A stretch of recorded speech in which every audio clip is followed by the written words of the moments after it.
Hér erum við með skákdæmi eftir rússneska skákdæmahöfundinn Aleksej Selesnjev sem var fæddur árið 1888. Og hér það hvítur sem á að vinna og vinningsleiðin hefst á hrókur C8 skák. Svartur verður að drepa, þá kemur B7 skák sem hótar auðvitað hróknum á A8 líka.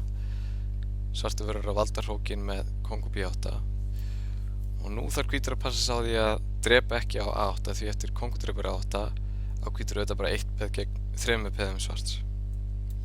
Í þessar stöðu getur hvítur hins vegar komið svörtum í leiðinda leikþröng með að leika peðunum til D5. Svartur á það bara 1 leik sem er kóng C7 sem gefur hvítum auðvitað tækifæri til að drepa á A8. En aftur þarf hvítur að passa sig, eftir B drepur A8 drottning er svartur patt. Það sama er upp á teikningum eftir B drepur A8 hrókur, svartur líka patt hér. Og reynir hvítur að vekja upp riddara, bakkar svartur kóngurinn á B8 og riddarinn á enga reyti nema B6. En eftir A drepur B6 og kóngur drepur B6 endar þetta sennilega bara með jafntefli.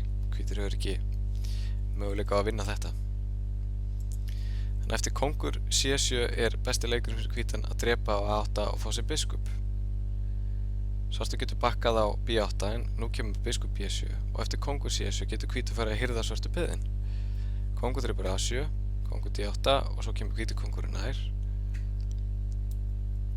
Og eftir biskup C8 fellur D7 peðið og svo D6 peðið líka og hvítur vinnur endatafli auðveldlega.